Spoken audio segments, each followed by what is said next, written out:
Hello students, आज हम class 12 का चैप्टर नंबर 10 पढ़ेंगे, that is government budget and the economy. ये इसका पार्ट 6 है। रिमेनिंग पार्ट के लिंक्स डिस्क्रिप्शन में गिवन है, आप वहां जाकर के देख सकते हैं। इस वीडियो का लर्निंग कॉन्सेप्ट है बजट डेफिसिट, जिसके अंदर हम revenue deficit, fiscal deficit and primary deficit के बारे में डिस्कस करेंगे। तो स्टार्ट करते हैं। प्रीवियस वीडियो में हमने देखा था बजट डेफिसिट, जैसे हम गवर्नमेंट डेफिसिट कहते हैं, उसके टोटल 3 टाइप्स हैं। First revenue deficit, second fiscal deficit and third is primary deficit. Revenue deficit के बारे में हमने पार्ट नंबर 5 में डिस्कस कर लिया है। अगर आपको रेवेन्यू डेफिसिट के बारे में सीखना है तो आप इस चैप्टर का पार्ट 5 देख सकते हैं। पार्ट 5 का लिंक डिस्क्रिप्शन में गिवन है। इस वीडियो में आज हम फिस्कल डेफिसिट के बारे में डिस्कस करेंगे एंड नेक्स्ट पार्ट में हम प्राइमरी डेफिसिट के बारे में डिस्कस करेंगे। तो स्टार्ट करते हैं। सबसे पहले हम फिस्कल डेफिसिट का मीनिंग देखते हैं कि फिस्कल डेफिसिट कहते किसे हैं, उसके बारे में समझते हैं। लिखा है, fiscal deficit is a difference between the government total expenditure and it's total receipts excluding borrowing, which means डेब्ट क्रिएटिंग कैपिटल रिसिप्ट्स।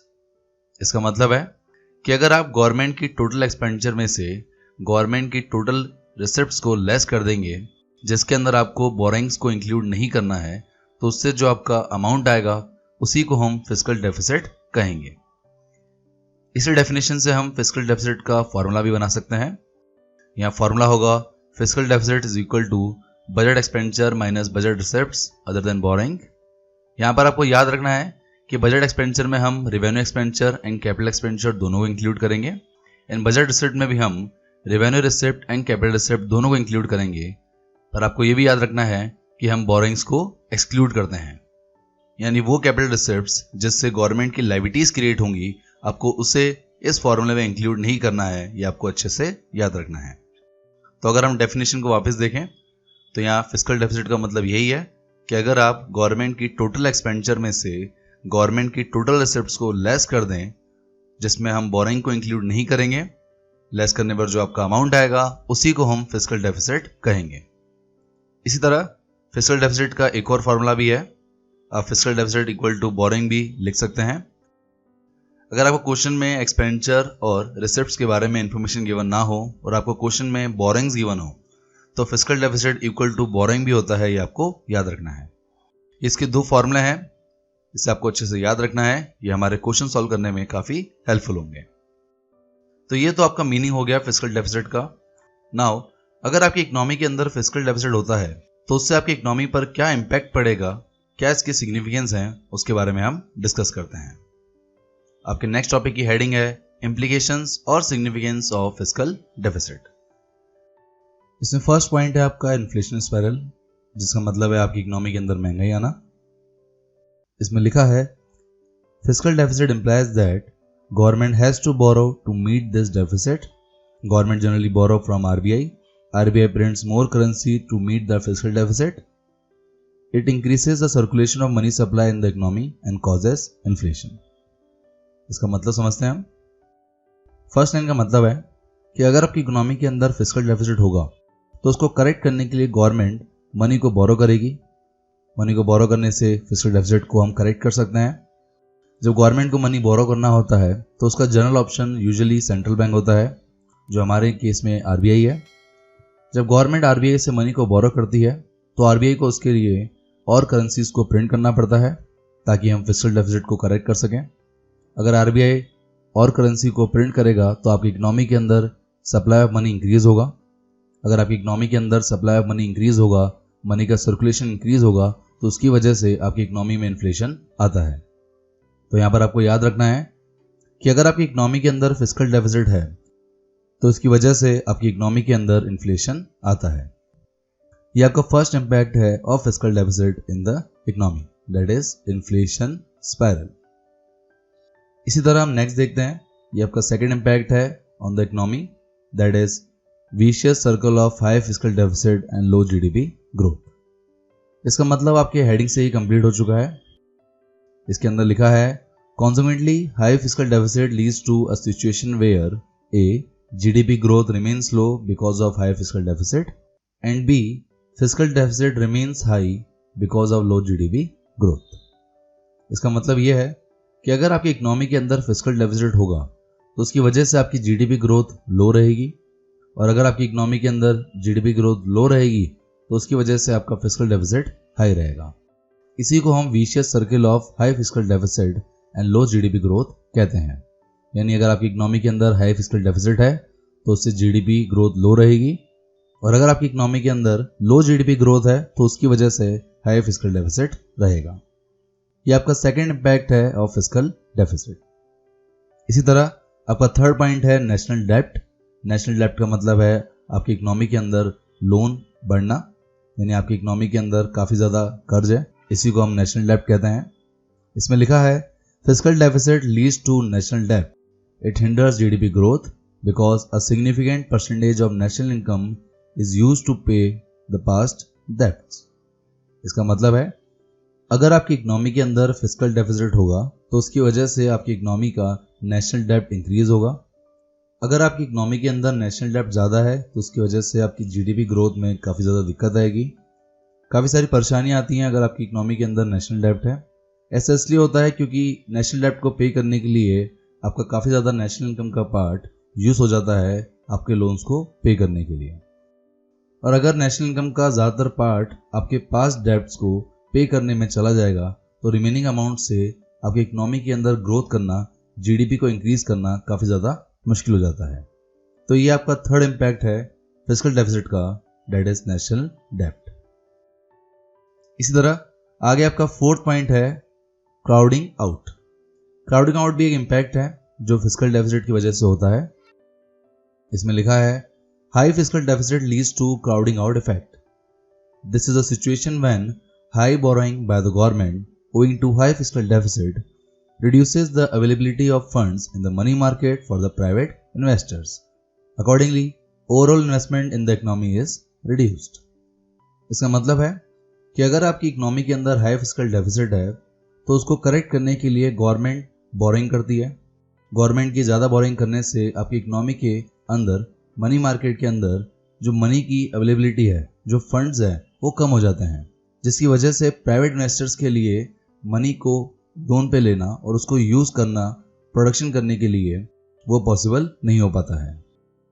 और अगर प्राइवेट इन्वेस्टर्स के पास लोन लेने के लिए मार्केट में फंड अवेलेबल नहीं होगा तो उससे आपकी इकोनॉमी में ओवरऑल इन्वेस्टमेंट रिड्यूस होगी, और अगर आपकी इकोनॉमी में ओवरऑल इन्वेस्टमेंट रिड्यूस होती है तो उससे आपकी इकोनॉमी का जो प्रोडक्शन है वो रिड्यूस होगा, आपकी जीडीपी ग्रोथ भी कम होगी। इसी को हम क्राउडिंग आउट इफेक्ट कहते हैं। तो इसमें आपको यही याद रखना है कि अगर आपकी इकोनॉमी के अंदर फिस्कल डेफिसिट है तो उसको करेक्ट करने के लिए गवर्नमेंट को लोन लेना पड़ेगा। गवर्नमेंट अगर फंड को बोरो करेगी तो उससे मार्केट के अंदर जो फंड्स हैं वो रिड्यूस होंगे, जिससे प्राइवेट इन्वेस्टर्स के पास फंड्स को लोन पे लेना पॉसिबल नहीं हो पाएगा, और उससे आपकी इकोनॉमी के अंदर ओवरऑल इन्वेस्टमेंट रिड्यूस होगी। इसी पूरी सिचुएशन को हम क्राउडिंग आउट इफेक्ट कहते हैं, और ये भी फिस्कल डेफिसिट की वजह से ही होता है। और इसी तरह आपका लास्ट इम्पैक्ट है फिस्कल डेफिसिट का इरोजन ऑफ गवर्नमेंट क्रेडिबिलिटी। इसका मतलब है गवर्नमेंट की जो लोन लेने की क्रेडिबिलिटी है वो रिड्यूस होगी। इसमें लिखा है high fiscal deficit and consequently the mounting national डेब्ट erodes credibility of the government in the domestic as well as international money market. इसका मतलब है कि अगर आपकी इकोनॉमी के अंदर हाई फिस्कल डेफिसिट होगा तो उससे गवर्नमेंट की जो लोन लेने की लिमिट है वो रिड्यूस होगी, डोमेस्टिक लेवल पर भी और इंटरनेशनल लेवल पर भी, क्योंकि हर इकोनॉमी की एक लिमिट होती है लोन को लेने की। अगर आपकी इकोनॉमी में लगातार हाई फिस्कल डेफिसिट रहेगा हर साल तो उसकी वजह से गवर्नमेंट को बार बार लोन लेना पड़ेगा, और इसकी वजह से गवर्नमेंट की जो लोन लेने की लिमिट है, जो क्रेडिबिलिटी है, वो रिड्यूस होगी, डोमेस्टिक लेवल पर भी और इंटरनेशनल लेवल पर भी। इसी को हम इरोजन ऑफ गवर्नमेंट क्रेडिबिलिटी कहते हैं। आगे लिखा है credit rating of the government and the economy is lowered owing to lower credit rating global investors start withdrawing their investment from the domestic economy, consequently GDP growth is reduced. इसका मतलब है कि अगर आपकी इकोनॉमी के अंदर high fiscal deficit है तो उससे गवर्नमेंट की जो क्रेडिट रेटिंग है, जो लोन लेने की लिमिट है, वो रिड्यूस होगी। अगर आपकी इकोनॉमी के अंदर क्रेडिट रेटिंग गवर्नमेंट की रिड्यूस होती है तो उससे ग्लोबल इन्वेस्टर्स आपकी इकोनॉमी में से इन्वेस्टमेंट को विड्रॉ करेंगे। अगर ग्लोबल इन्वेस्टर्स यानी जो बाहर के इन्वेस्टर्स हैं आपकी इकोनॉमी में से अगर इन्वेस्टमेंट को विड्रॉ करेंगे तो उससे आपकी इकोनॉमी के अंदर जो प्रोडक्शन कैपेसिटी होगी वो रिड्यूस होगी। अगर आपकी इकोनॉमी में प्रोडक्शन कम होगा तो उससे जीडीपी ग्रोथ भी रिड्यूस होगी और ये आपकी इकोनॉमी के लिए एक प्रॉब्लम है और इसका रीजन है हाई फिस्कल डेफिसिट। तो इसमें आपको ओवरऑल यही याद रखना है कि अगर आपकी इकोनॉमी के अंदर हाई फिस्कल डेफिसिट होगा तो उससे गवर्नमेंट की क्रेडिबिलिटी रिड्यूस होगी। अगर गवर्नमेंट की क्रेडिबिलिटी रिड्यूस होगी तो इससे गवर्नमेंट की क्रेडिट रेटिंग भी रिड्यूस होगी, जिससे ग्लोबल इन्वेस्टर्स आपकी इकोनॉमी में से फंड को विड्रॉ कर सकते हैं। और अगर ग्लोबल इन्वेस्टर्स आपकी इकोनॉमी में से अपने फंड को, अपनी इन्वेस्टमेंट को विड्रॉ कर लेंगे तो उससे आपकी जीडीपी ग्रोथ भी रिड्यूस होगी और इन सभी का रीजन है हाई फिस्कल डेफिसिट। इस तरह आपके ये 5 इंपैक्ट हैं जो हाई फिस्कल डेफिसिट की वजह से होते हैं। सबसे पहले हमने इन्फ्लेशन स्पाइरल देखा, देन सेकंड हमने vicious circle of high fiscal deficit and low GDP growth के बारे में समझा। थर्ड हमने देखा नेशनल डेट पे इंपैक्ट आएगा। फोर्थ है आपका crowding out effect and last is erosion of government credibility. तो ये तो आपके 5 पॉइंट थे, 5 इंपैक्ट थे जो हाई फिस्कल डेफिसिट की वजह से आपकी इकोनॉमी में पड़ते हैं। नाउ किस तरह हाई फिस्कल डेफिसिट को करेक्ट किया जाए, इस सिचुएशन को सॉल्व किया जाए, उसके लिए आपका नेक्स्ट टॉपिक है how is high fiscal deficit met और फाइनेंस्ड, कि किस तरह मनी को अरेंज किया जाए फिस्कल डेफिसिट को करेक्ट करने के लिए। तो इसको करेक्ट करने के आपके पास 2 ऑप्शन है। फर्स्ट है बोरोइंग, यानी आपको लोन लेना पड़ेगा, पैसे उधार में लेने पड़ेंगे ताकि आपके जो ज़्यादा खर्चे हो चुके हैं उसको आप कवर कर सकें। इसमें लिखा है fiscal deficit can be met by borrowings from domestic sources which includes public commercial bank और from external sources which includes foreign governments and international organizations. इसका मतलब है कि अगर आपकी इकोनॉमी के अंदर हाई फिस्कल डेफिसिट है तो उसके लिए गवर्नमेंट को लोन लेना पड़ेगा और लोन लेने के गवर्नमेंट के पास 2 ऑप्शन है। फर्स्ट है आपका डोमेस्टिक सोर्स, जिसमें गवर्नमेंट पब्लिक से, कमर्शियल बैंक से या फिर आरबीआई से लोन ले सकती है, और सेकंड है एक्सटर्नल सोर्स, जिसमें हमारी गवर्नमेंट फॉरेन गवर्नमेंट से या इंटरनेशनल ऑर्गेनाइजेशन जैसे वर्ल्ड बैंक या IMF से भी लोन ले सकती है। तो ये आपका फर्स्ट ऑप्शन है फिस्कल डेफिसिट को करेक्ट करने का, विच इज बोरोइंग्स। इसी तरह आपका सेकंड ऑप्शन है डेफिसिट फाइनेंसिंग, मींस प्रिंटिंग मोर करेंसी नोट्स, यानी गवर्नमेंट जो है आरबीआई को कह करके उनसे और करेंसी को प्रिंट करा के लोन लेकर के फिस्कल डेफिसिट को भी करेक्ट कर सकती है। इसमें लिखा है government can borrow money from central bank means RBI can print currency notes to the extent of the deficit against government securities, it is known as deficit financing. इसका मतलब है कि फिस्कल डेफिसिट को करेक्ट करने के लिए government जो है वो सेंट्रल बैंक से लोन लेगी। अगर गवर्नमेंट सेंट्रल बैंक से लोन लेगी तो सेंट्रल बैंक यानी आरबीआई और करेंसी नोट्स को प्रिंट करेगा। अगर आरबीआई जितना आपका फिस्कल डेफिसिट है उतने ही नोट्स को प्रिंट करेगा तो उससे फिस्कल डेफिसिट को करेक्ट किया जा सकता है।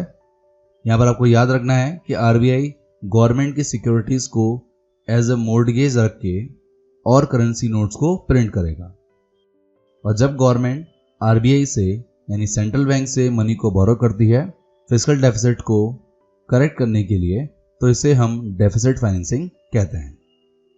तो ये आपके 2 पॉइंट हैं, 2 ऑप्शंस हैं जिससे गवर्नमेंट फिस्कल डेफिसिट की सिचुएशन को सॉल्व करती है, उसे करेक्ट करती है। इस तरह आपके इस वीडियो के सभी टॉपिक कंप्लीट होते हैं। आई होप आपको फिस्कल डेफिसिट पूरी तरह समझ आ गया होगा।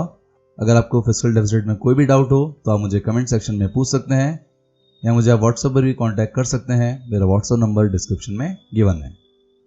पार्ट नंबर 7 के अंदर हम प्राइमरी डेफिसिट के बारे में डिस्कस करेंगे। So thank you guys for watching this video. अगर ये वीडियो अच्छा लगे तो लाइक कीजिए। For more videos subscribe my channel success seat. इस चैप्टर के नोट्स के लिए आप मुझे व्हाट्सएप पर भी कांटेक्ट कर सकते हैं।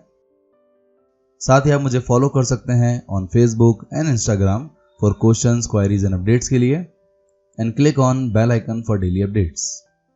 Thank you.